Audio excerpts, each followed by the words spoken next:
কৰবাত নহৈ পাহাৰ বগাই বগাই বাৰু কপৌ ফুল আনি দিয়াৰ পৰিৱেশ নাই বুজি পাইছো কিন্তু কলিকতাৰ অৰ্কিড গাৰ্ডেনত কোনোবা অনা অসমীয়া বেপাৰীয়ে কৰা খেতিৰ কপৌ ফুল যদি আমি ইয়াত 100 টকা প্ৰতিপাহ কপৌ ফুলৰ দৰত কিনিব লগা হয় তেতিয়া হলে আমাৰ জাতিটোৰ যে কেৱল সংস্কৃতিৰ ক্ষতি হ'ব এনেকুৱা নহয় আমাৰ অৰ্থনীতিও ৰখাতলে যাব এই কথাবোৰ আমি বহাগত পাতিব লাগিব কাৰণ জাতিটো কোনফালে গৈ আছো হিতাধিকাৰী সৰ্বস্ব এটা জাতি হ'বলৈ গৈ আছো বিহুৰ হৈতে আমাৰ উৰ্বৰা শক্তি আমাৰ উপজ শক্তি আমাৰ কৃষিৰ সম্পৰ্ক আছে তেনে প্ৰেক্ষাপটত আমি এনেকুৱা এটা জাতি গঢ়িবলৈ গৈ আছো যিটো জাতিয়ে কেৱল হিতাধিকাৰী হিচাপে জীয়াই থাকিবলৈ গৈ আছে আজি এবাৰ অসম চৰকাৰৰ বাজেট চাওক নতুন অসমীয়া যুৱ প্ৰজন্মৰ উদ্ভাৱনী শক্তি তেওঁলোকৰ ব্যৱসায়িক চিন্তা তেওঁলোকৰ অৰ্থনৈতিক পৰিকল্পনা সফল কৰি তুলিবৰ কাৰণে ষ্টাৰ্টআপৰ কাৰণে পুঁজিৰ আবণ্টন হয় মাত্ৰ 60 কোটি টকা বিজ্ঞান প্ৰযুক্তি 90 কোটি টকা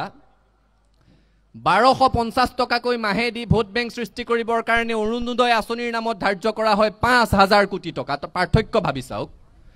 আমি কাৰোবাক পইচা দিয়াত বেয়া নাপাওঁ 1250 কিয় 12500 টকা দিয়ক কিন্তু হাতে হাতে এটা কাম দিয়ক আৰু কামৰ বিনিময়ত পইচা দিয়ক কাম নিদিয়াকৈ পইচা কেনে ধৰণৰ সংস্কৃতি গঢ়িব বিচাৰিছো বিহুৰ হৈতে আমাৰ সমাজ নীতিৰ সম্পৰ্ক আছে স্বৰ্গদেউসকলৰ যেতিয়া ৰজাঘৰীয়া পৃষ্ঠপোষকতা বিহুৱে পালে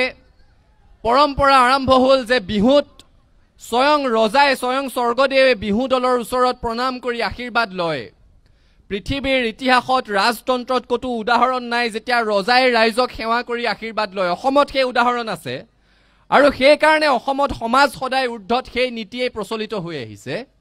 আজিও সেই নীতি চলি থাকিব লাগিব ছাত্ৰ সন্থাই সদায় কওঁ ৰাইজ আমাৰ অভিভাৱক সমাজ আমাৰ ঊৰ্ধত কিন্তু সমাজ বুলি কওঁতে আজিকালি দুখন সমাজ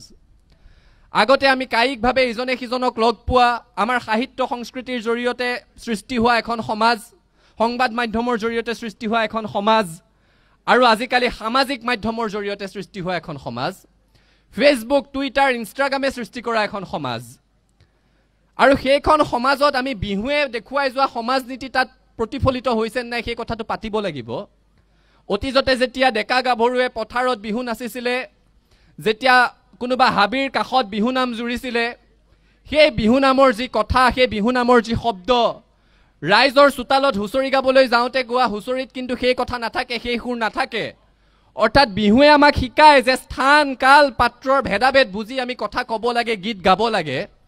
কিন্তু সামাজিক মাধ্যমৰ মাজত আজিকালি এনেকুৱা এটা কথা অসমত সৃষ্টি হৈছে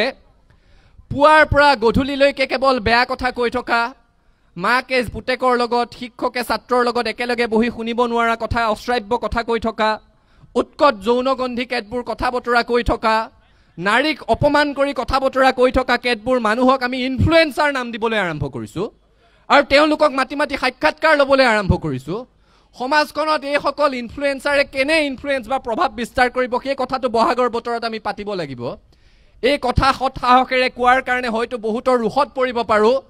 কিন্তু ছাত্ৰ সন্থাই ভালটোক ভাল আৰু বেয়াটোক বেয়া বুলি কৈ আগবাঢ়ি যোৱাৰ বিকল্প জাতিটোৰ কাৰণে বেলেগ নাই আৰু সেই কাৰণে আমি এই কথা কমেই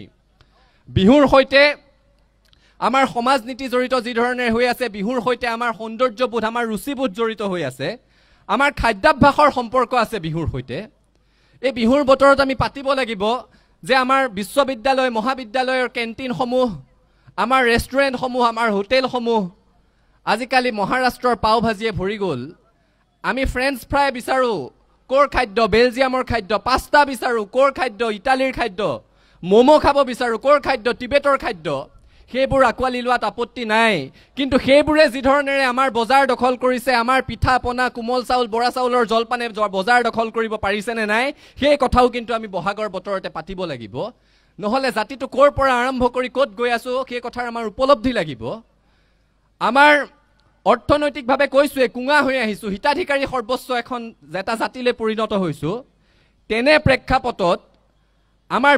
বিয়াবোৰ আপোনালোকে চাওকচোন জ্যেষ্ঠসকল আছে কাৰণে কৈছোঁ অসমীয়া বিয়া কেতিয়াৰ পৰা 4 দিনীয়া হ'ল আগতেতো জোৰোণ আৰু বিয়াহে আছিলে অৰ্থনৈতিকভাৱেও মানুহ সক্ষম হৈ আছিলে বিয়াখন পাতিব পৰাকৈ কেতিয়াবা টনাটনি হ'লে দিন বাৰ নিমিলিলে আৰ্থিক সক্ষমতা চাই একেদিনাই আগবেলা জোৰোণ ৰাতিলৈ বিয়া হৈছিলে এতিয়া দেখাক দেখি মেহেন্দি বুলি এটা দিন সংগীত বুলি এটা দিন বিয়াৰ নামত 2টা দিন অৰ্থনৈতিকভাৱে আমি জাতিটোৱে সেইটো বহন কৰিব পাৰিছোঁ নেকি আৰু ফলত কি হৈছে আমাৰ আপুৰুগীয়া বিয়া নামসমূহ হেৰাই গৈছে আগতে কইনাই কান্দি কান্দি বিদায় লৈছিলে আয়তীয়ে বিয়া নাম জুৰিছিল নামদাং নদীতে শিলৰে খাকো দেউতাক মই এৰি থৈ কিদৰে থাকো এতিয়া কইনাই বিদায় ল'ব আৰম্ভ কৰিছে বন্নুৰে বন্নু মেৰি চলি সসুৰা লাখিও মে পানী দে গয়া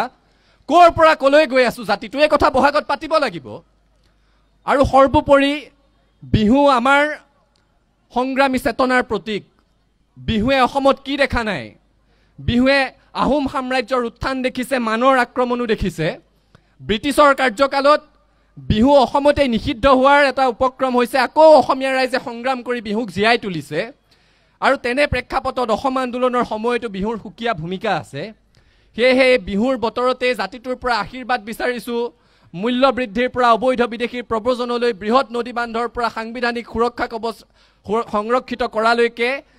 দেধাৰ সমস্যাৰে আমাক জাতিটোক আৱৰি আছে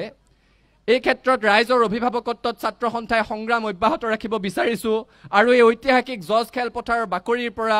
জাতীয় জীৱনৰ সৰ্বতো প্ৰকাৰৰ উত্তৰণৰ যাত্ৰাত সদৌ অসম ছাত্ৰ সন্থাৰ প্ৰতি আপোনালোকৰ অভিভাৱকত্ব আশীৰ্বাদ কামনা কৰি সদৌতিলৈকে পুনৰ সেৱা নিবেদি ৰঙালী বিহুৰ উলক যাচি মই মোৰ ক'বলগীয়াখিনি সামৰিছো আমি একেলগে আছিলো একেলগে আছো একেলগে থাকিম হাতে হাত ধৰি আগবাঢ়িম সফলতাৰ আকাশ চুমিম ধন্যবাদ জয় আই অসম